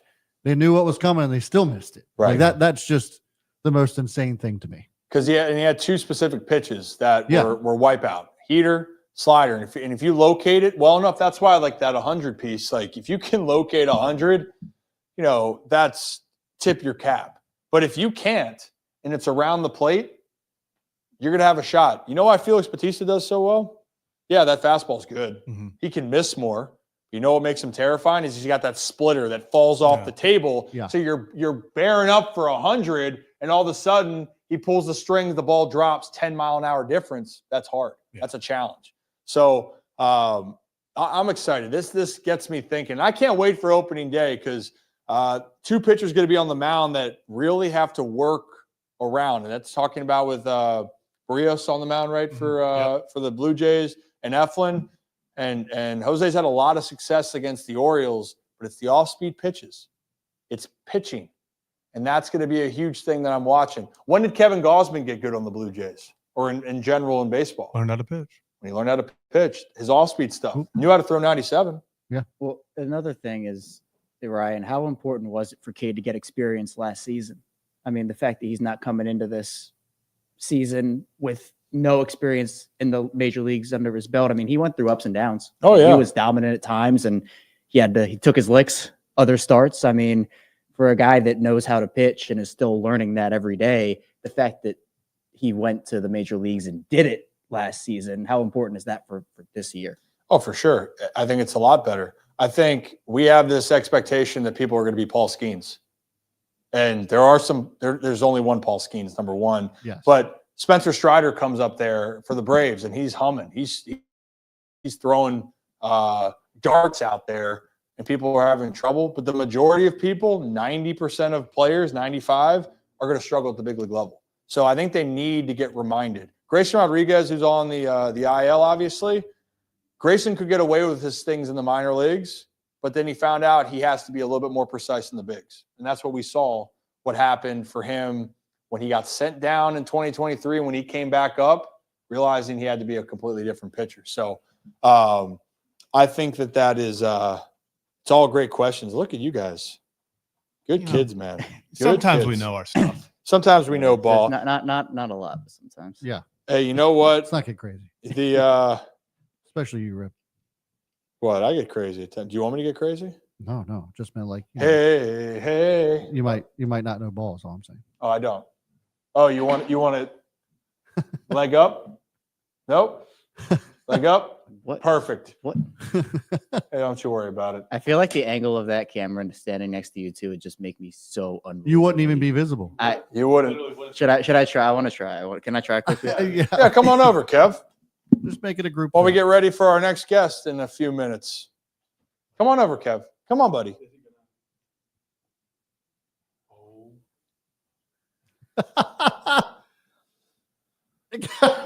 It's just your head, Kevin. Like literally just your head. Not even standing that far away from the board. we're literally all standing next to each other. You and your bed head. Your bed head's very visible in this. It's bad every day. You just need to actually fix your hair. Just fucking brush it. I could eat off of his head. That could be That's the challenge. the end of the cooking with Kyle segment. Zach What? just eats the food off my head. Yeah. Yeah. How about no? Good stuff, though. And now, see.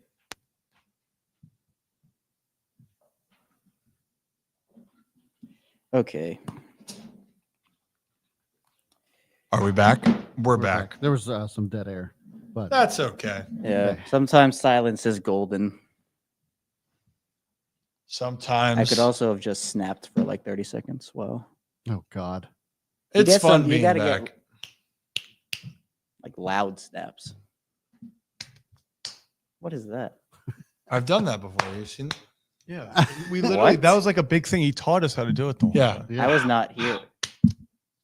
It was like one of his teammates. Yeah, Willie on talked about Brett Cumberland, another legend, urban legend and a myth. Mr. Willie on, Bill, as I sometimes will call him. What a character. What a character. Well, guys, we got a few minutes before our next guest comes on. And Zach, maybe this would be a good time to talk a little bit about what's been on the internet. So maybe you can walk us through your browsing history. Yeah, I'm this not past. I kind of weekend. already did it, obviously, with the water thing, but it has just been nonsense over the past, I guess. What, Kevin? What would you say? 3 days, 4 days since the day in the And life? less than a week. Day in the lives have taken over the internet, and they just keep getting more ridiculous. And I mean, so I was obviously dipping my face. The number of I literally cannot get past literally any part of Twitter, anything on the internet without seeing just every person putting their face in water. I didn't bring my banana peel. That's on me. Hand up. Should have been rubbing a banana peel. There should have been a banana peel rubbing it on my face, but you know. Yeah. Is there have you not seen the video? I've seen some. I know I've seen the part of the banana peel. Just when you just have to. He eats the banana and then he has to rub the, which I guess is good. Also, I will say the Saratoga water bottles, those aren't cheap. It's not like. And did you see that they went up like it was like a 150 like 1,000% like their sales over like a 3-day period. He has to be a sponsor with no, them. and that's what. So people were saying there are some people, which I never get this. Wow. There are people who are mad at him and are like, "Hey, you need to hide brands and stuff because you just gave them all this free advertising." Yeah, he's also going viral. Like someone he's calculated it. He has given Saratoga just under $2 million in free. What the fuck? Yeah, free advertising. And it's literally, if you ad go to the exposure. grocery stores, it's the funniest thing. I've seen so many pictures. Grocery stores are now putting huge displays of it next to the checkout line, and people are just stocking up all for a joke. Literally all it's for like a a joke. multi-million-dollar marketing campaign That's he's run for free. Yeah. Insane. Yeah.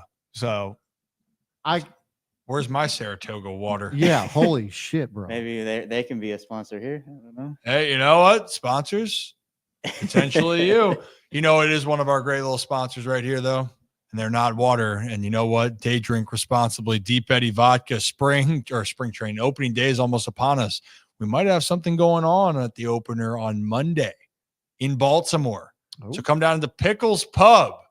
Got a little things in store here with our Deep Eddy crew, and might be having some things to give away, both with Deep Eddy and beyond. So cannot wait. And again, appreciate our sponsor there, Deep Eddy Vodka. By the way, the pineapple Deep Eddy vodka is my favorite vodka to date. It's phenomenal. It's great. Mix it. All you have to do, mix it with a little soda water, and that's all you need. It's literally the best. Chef's kiss. They might be giving out a few of those type of crushes on Cannot Monday. wait. I'm taking a whole case from them. On Monday. Good stuff, man. A lot of good kids here. I can't believe we are less than 48 hours from first pitch for most teams. Like I can, but I can't. It just felt like the all season took forever to get here. Yeah. Does anybody else feel that way? yes and no. It's like part of me still feels like literally 3 days ago we watched Isaiah Likely's toe step out of bounds. Yeah. Like it just right in here. literally it like it was. nothing. Talk about just things flying by. It not only feels like we were just at last opening day, but like you said, Brad, it's one of those weird things where it feels like it's been years since we've had Orioles baseball. But at the same time, if you have told me that the last game they played was 6 weeks ago, I'd be like, yeah. I'll say this: like since the Super Bowl, it's felt like an eternity for me. I feel like the Super Bowl also felt like a blur. Well, yeah, but my point is that like this gap between Super Bowl and opening day just feels like the longest period of time.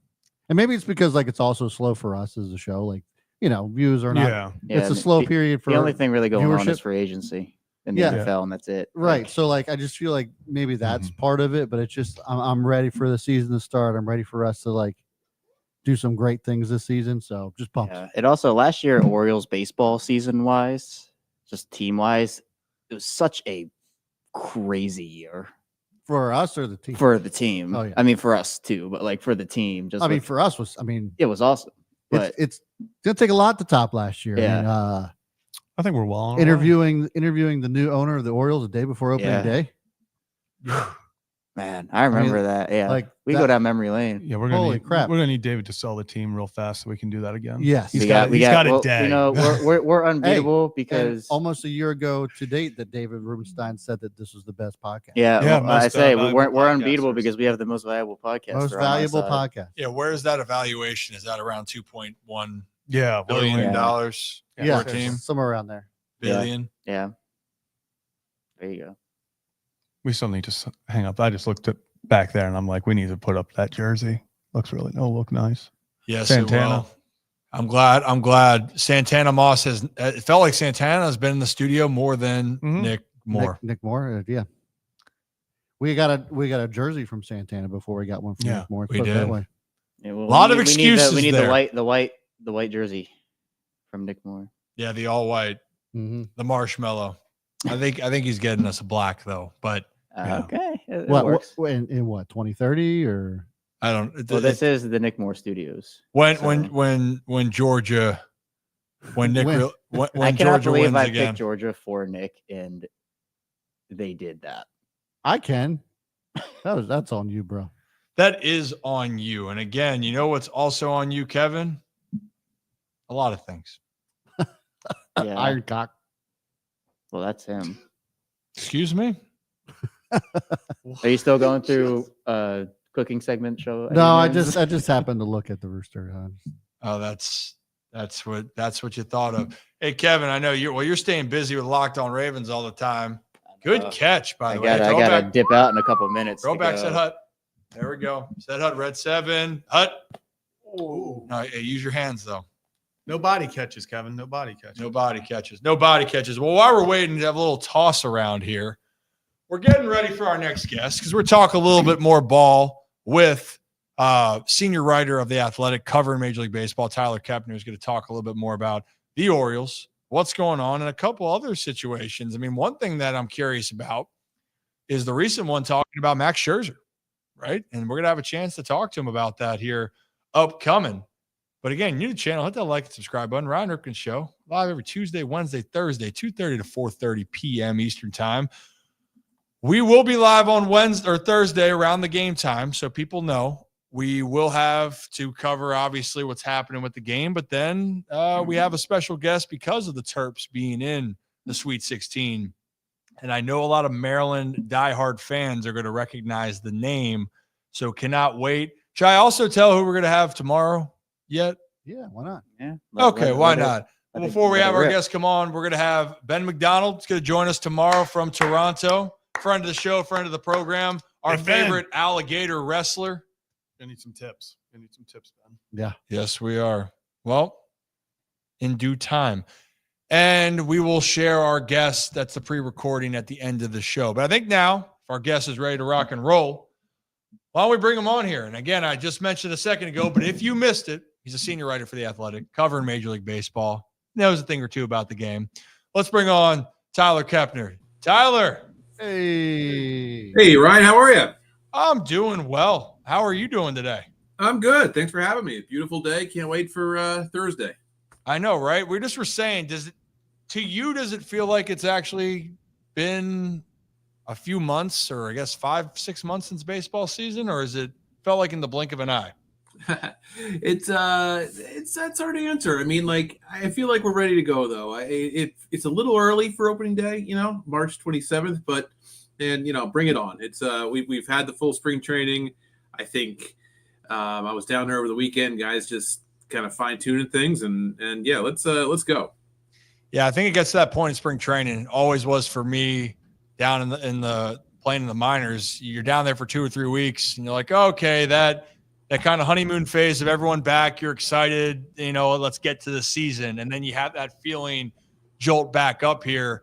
And Tyler, actually, it's perfect timing because 2 articles that you just wrote. One was around the Orioles, and the recent one around. I think that everyone forgets that Max Scherzer is a Blue Jay. Yeah, right. We haven't even talked about that for a while. But let's start with this, Tyler. In your mind, we've had a lot of discussion here. The Orioles, just like in the entire American League, there's no clear favorite the Orioles have a lot of high expectations, but a lot's kind of riding on kind of the success of these younger players moving forward. So talk to me a little bit about, your feelings on this, because it's unlike other teams in the American League, Baltimore does have a youth movement that really is going to make or break how their season can kind of unfold. Right. I think that's one of the interesting things is that we probably haven't yet seen the best of a lot of these guys. And what we've seen already has been really good.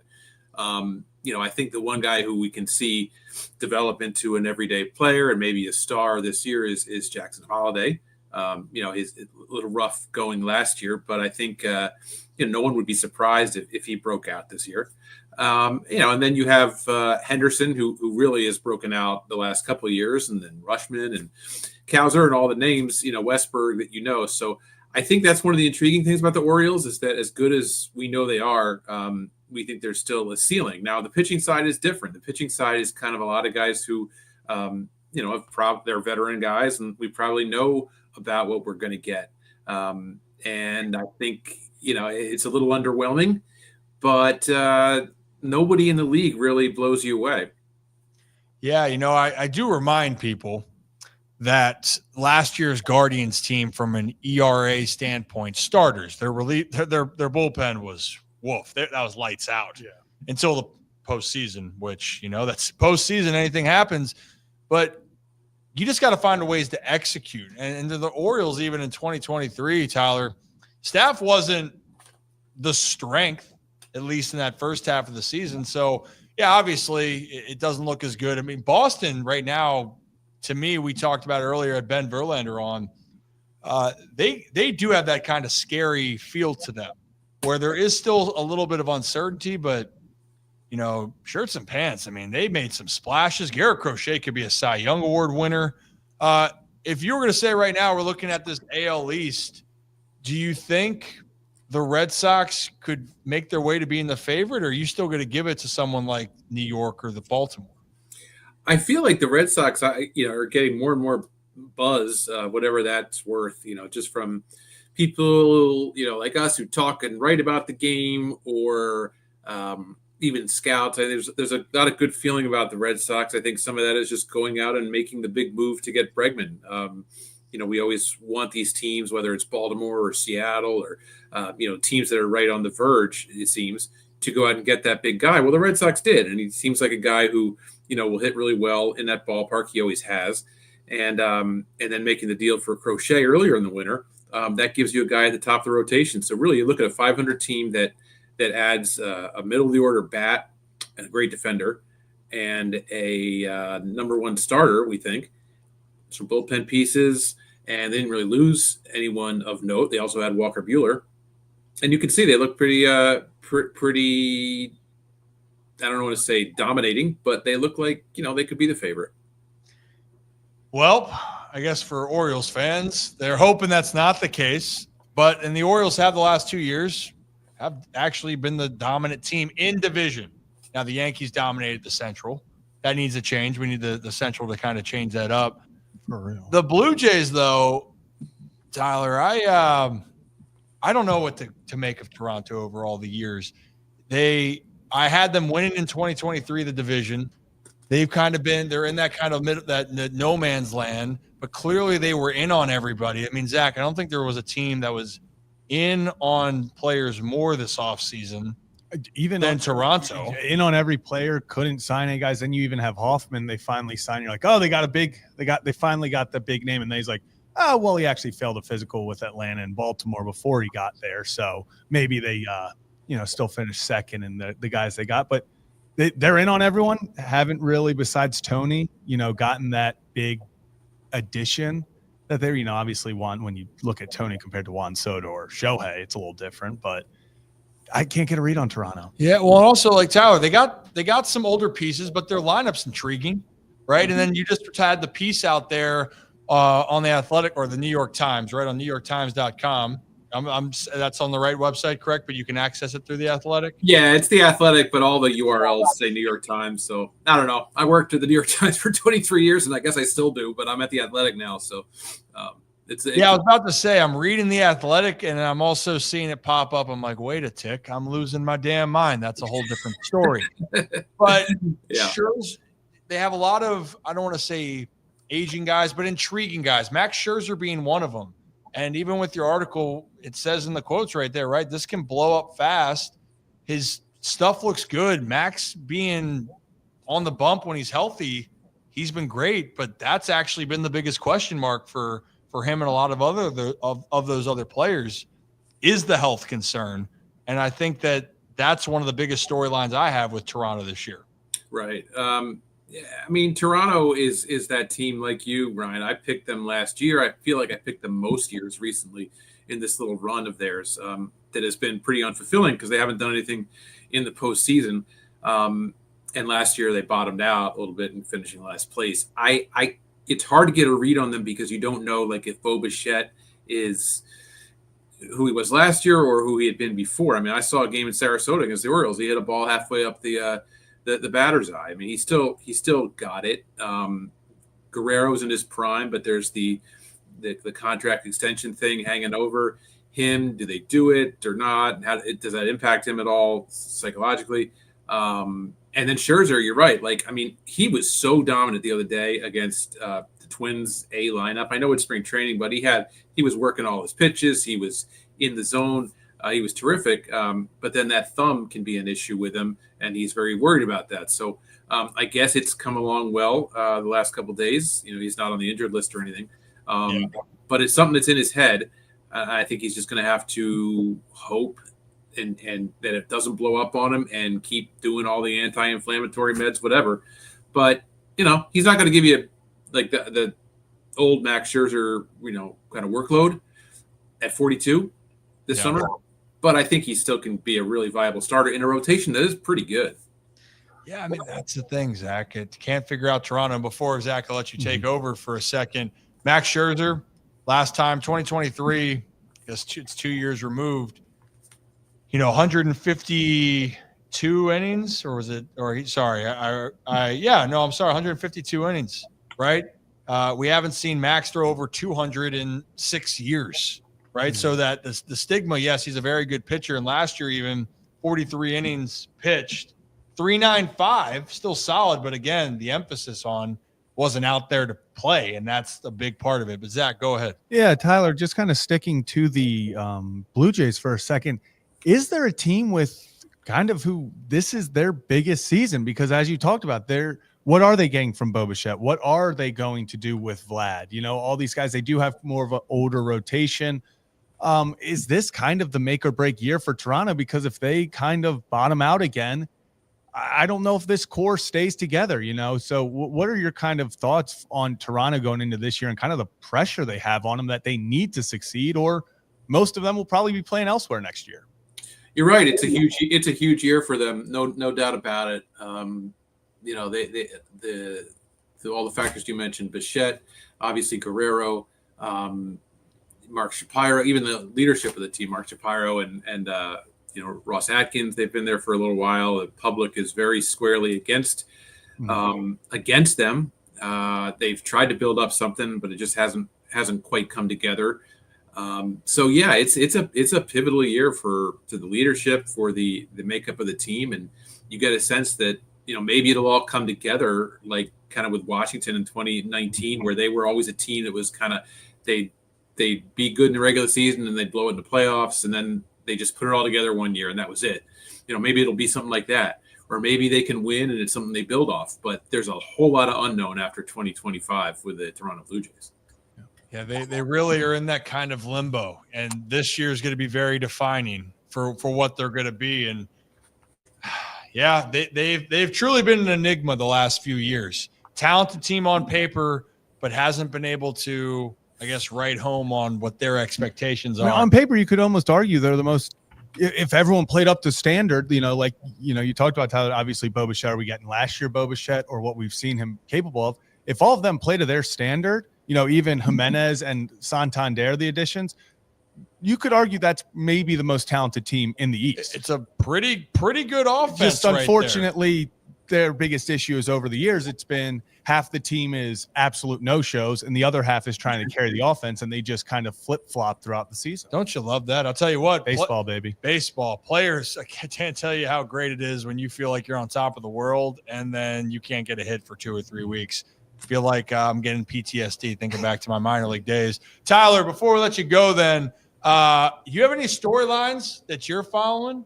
You know, is there anything that's piquing your interest? Is it that the Sacramento A's are going to become the hot place to be, literally and figuratively? Is there any other stories around Major League Baseball that you're excited for as we open it up on Thursday? Yeah, I mean that's one of them. We have two teams that are in minor league ballparks, really. You know, with the Rays forced over to Steinbrenner Field by the Hurricane. We've never seen the Rays as an outdoor team and playing in their rivals' ballpark, which is going to be really, really interesting, right? And then the A's, you know, stopping over in Sacramento for 3 years, which I think could be a lot of fun.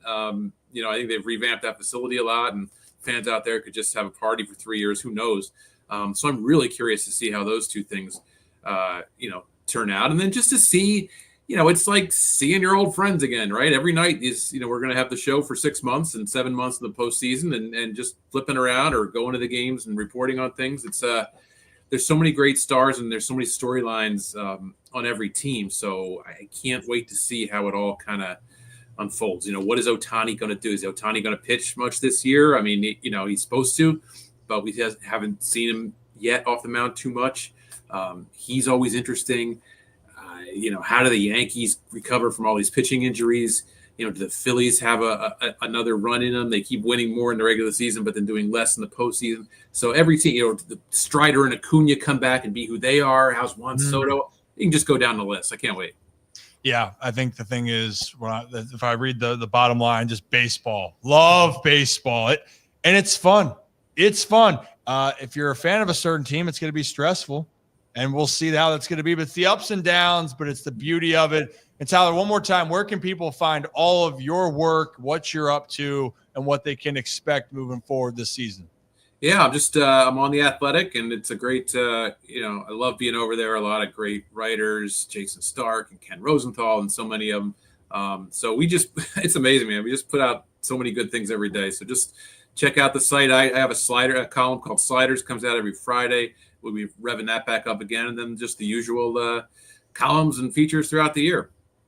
I mean, if anyone wants to on X, you just go right to your page and you're putting out the articles left and right.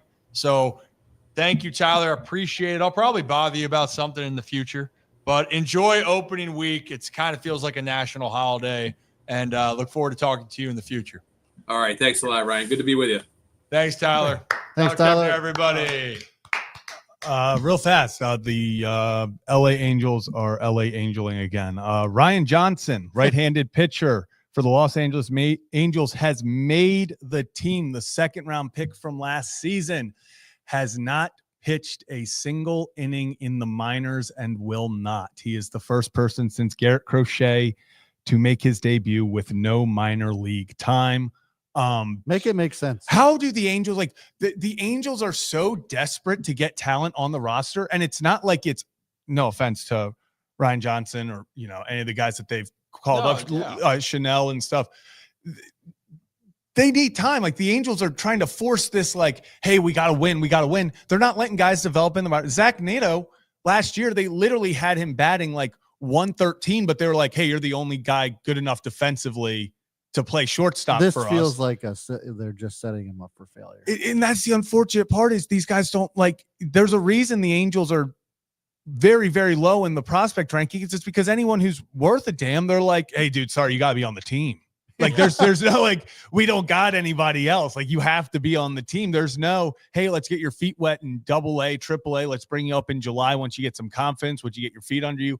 Oh, no, dude, sorry, you are starting the year, no minor leagues in the didn't pitch a single inning last year after being drafted in the second round, and he's going to make his professional debut in the show. And who was the last person that did it? Garrett Crochet. And Garrett Crochet, but very different during COVID. It was that situation for Garrett Crochet, and obviously, you know, it was very limited in the 2020 season. He only pitched 6 innings. Yeah. It's just, guys need to go through failure. And I was even thinking back to situations, and there's some rare occasions where it can really work. But typically, even look at the stars. Bryce Harper, he shot through the system, Manny Machado, but you still spent time. I know even college guys, Ryan Zimmerman, Mr. National, there are circumstances like, yeah, I get it, but even some of the biggest names out there, you need to Paul be Skeens. seasoned. Like Paul Skeens, without a doubt in my mind, could have pitched that final game in the College Baseball World Series and started 5 days later for the Pittsburgh Pirates and had success.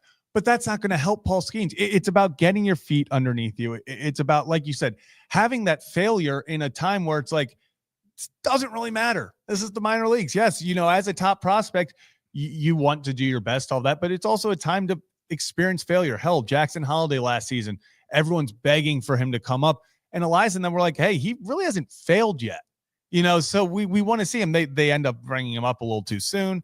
He experiences failure at the highest level, then goes back down, experiences it again in AAA as he's working through things, and then comes up better for it. So we'll see what the Angels are doing. I wish Ryan Johnson the best. I hope he absolutely kills it and, proves them right. But I fear for these guys that they're bringing up just so quickly that you're like, they're getting drafted and they're up there by September, by August. And it's like, I don't know if that development is going to be there for him. And for the record, for Ryan Zimmerman, by the way, drafted, he debuted the same year he was drafted, but he still played 67 games in the minor leagues before coming up to playing in the majors at 20 years old for the Washington Nationals, man. Hey, but you know what? Hey, no cell phones in the locker room out in LA, baby. Yeah. Which was a team decision, not just a Ron Washington decision. It was a team decision.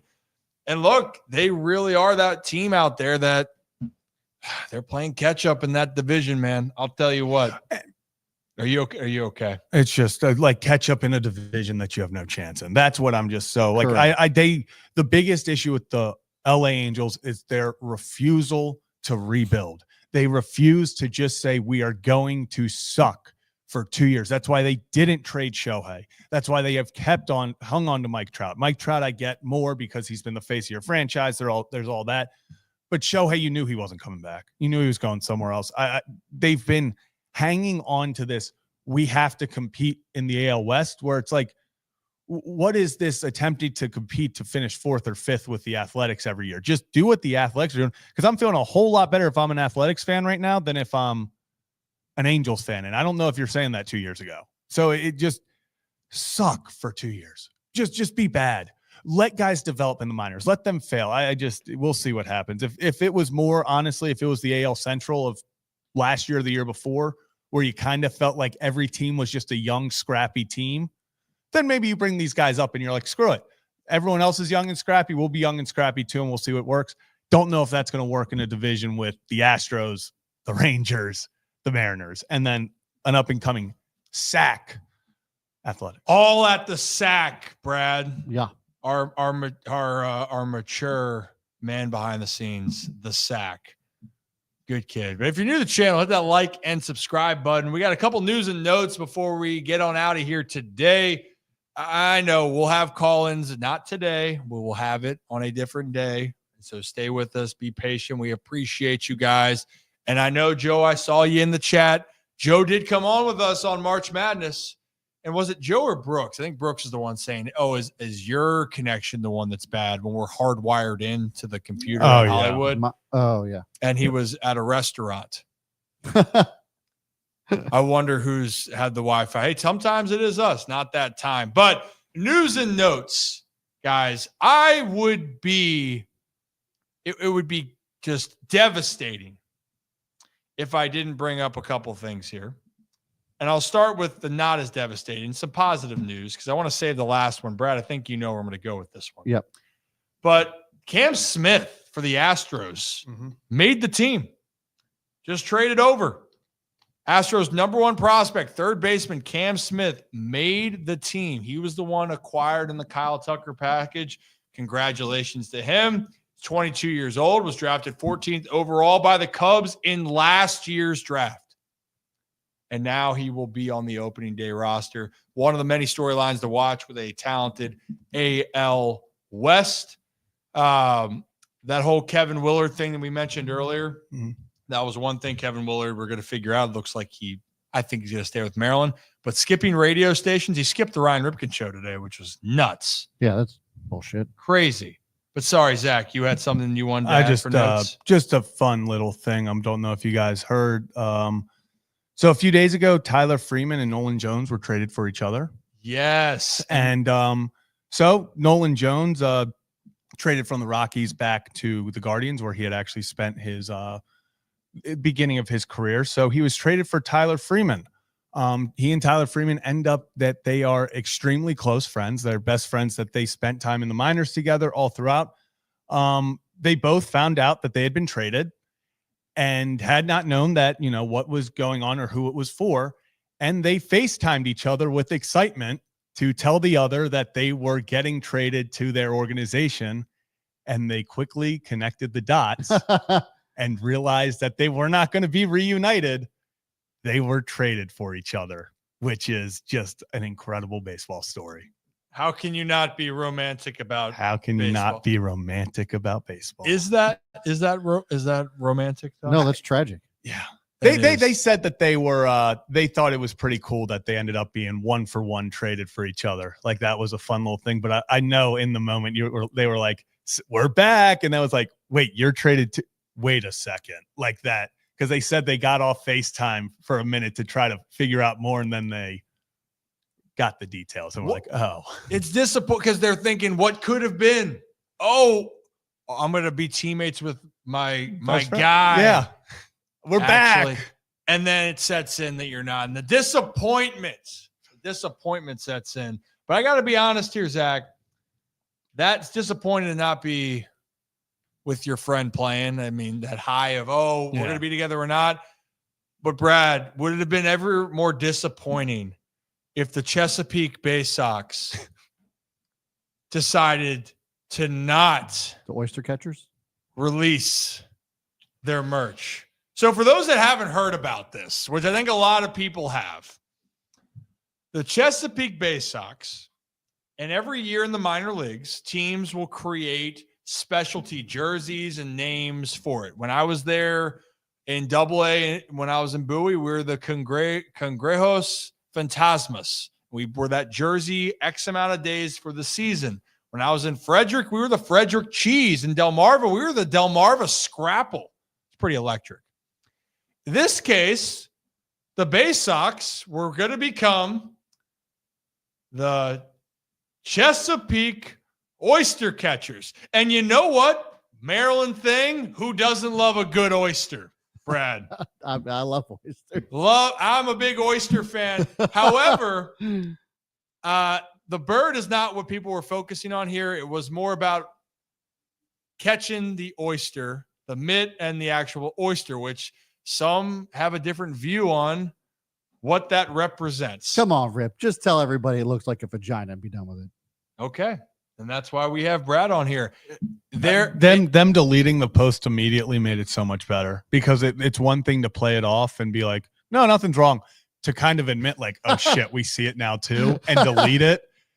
But all they incredible way to end the story. And you know what? It's like from Ted, where the situation happens and the Bay Sox then go back on and say, screw it. You can see it right there if you're listening on the audio formats here. Some say they saw an oyster, others saw something unexpected. We see an opportunity to turn viral laughs into positive impact. In celebration of Women's History Month, 10% of all oyster catchers merch sales will support at I Am Survivor with a C. I just need a hat with that. You just want the mitt. Just the mitt. And the oyster. Yes. That's all I want. I just want a hat with that on it. And so go ahead. I was talking with some people when this dropped, and there had to be an internal group in the marketing team that was like, they're actually going through with this. Like, does no one, like, who wants to tell? Because You can't there's no tell way me- that got past everyone, and no one like even Correct. thought of Someone that. had to be like in the back of like, does do someone it, look like it? like- Are you gonna say anything? No. Yeah, it's like that intern that was like, my voice doesn't matter enough to bring this up, but this could be catastrophic. And then they were sitting there and they're like, oh God, it happened. Beautiful. Yeah. But you know what I love? I mean, You know what I love? I love a good oyster catcher, baby. And we're gonna need the merch. we do. I think as a BaySoc alumni, as an alum, I need to get it. And if not, I'll buy 100. And one, I love Need it on a big hat. oh my goodness. Yes. on a big the hat. big Oh hat. yeah, the One of big those hat. massive hats. Need a Chesapeake click catchers need to be on. The thing that's incredible though is that they doubled down, and just like in TED, that took guts. Yeah. That took guts. It took I'm something. promoting you. It took something. That took guts. We need guts. I'm promoting you. Iron cocks and oyster catcher. You just can't stop saying that first thing. Okay. Why can't you say it? One more. Listen. Okay. This is I don't bullshit. think no Every time out. Every Time time out. we're off camera. Rip it. I will say iron cock. You That's just fine. You're act you're, so uncomfortable when it's on camera. You're throwing. There's so many different because the nuances of the nickname is what I'm getting thrown off at. Because it's your nickname. It's It is. no comment. No comment. That'll be for a Birds After Dark sequence here. But we are going to be cooking up here with the Iron Rooster or cooking with Kyle, or I can't. My run on words were not going to be good right there. But in some cases, you're right, Joe. They say, call the cocks, as Kevin would say. That was an all-time. That was an all-time moment. It was. Whew. Well, on that note, hey, shout out though to the Chesapeake Bay Sox, formerly the Bowie Bay Sox, and those oyster catchers making lemons out of lemonade. Exactly. You know what? Whatever. We're gonna make. Hey, you know what? In a society today where you're worried about getting canceled for saying some shit, appreciate that you then want to make a difference. Some people just want to say it and then they'll leave it with nothing fantastic to help people. This is fantastic. People, shout out to the Bay Sox. And it's going to be it's going to go like the sales and stuff are going to be through the roof. Oh that first merch, I don't know if it's going to be sustainable throughout. They sold out. But it's sold out the first. It's going to be the second everything goes on sale, it's going to sell out. And if they truly are, with this, donating proceeds and everything, this does have potential to be a really cool one of those great funny moments turned into a great cause, and one of those stories about sports that make you realize that some things are bigger than sports, like horrendous logos that got past way too many people, and somebody probably should have stepped in at some point and just been like, hey, don't know if this is exactly what it looks like, but there's this possibility people could. Well, they blurred out the baseball, which was just so much worse. There's no reason. It just makes everything. It's kind of like they were like, you know what? Maybe we can make this a little. Maybe, somebody knew what they were doing. We're sitting here going, they had no clue. Maybe they were like, let's just see if people know this. Maybe who knows? But good on them for making something good come out of it. Yeah. The bigger the oyster. What? Finish it. The bigger the reward. The bigger the pearl. The only time, the bigger the pearl. Yeah. The bigger the oyster, the bigger the pearl. Part of the ship, part of the crew. And you know what? I guess in this case, oyster sizes don't matter though, but that's what they tell you. That's what they tell you. That's what they've told me. So, hey, anyway, I think we need to get on out of here because it is getting wild in here. But great show, great start to the week. And so we'll talk about now that for the ones that have stayed in for the live show, tomorrow, Ben McDonald is going to join us at 2:45 p.m. roughly to talk about this Orioles upcoming season. And maybe we'll have to talk about Ben about what the hell else is going on or what other stories that he has. He has some. But the Orioles, he's up in Toronto. He'll give us a little bit of preview of what to expect. We got our cooking segment joining tomorrow. Cannot wait. And then we're going to have a new guest, a part of the show, part of the ship, part of the crew. Daniel Alvarez Montes, who is the director and writer for El Extra Base. He's going to give us a little lowdown on some of the Latin players and specifically one of the juiciest matchups in baseball on opening day. He's going to be front and center for Paul Skeens versus Sandy Alcantara down in Miami. So, fellas, should we cue the music? Oh, Wrong hey, button. now. I kind of liked it. My bad. I kind of liked it. Call the oysters. On that note, we appreciate each and every one of you. As always, the Ryan Ripken Show. Have a day, have a night. We'll see you back here tomorrow for a brand new edition of the Ryan Ripken Show.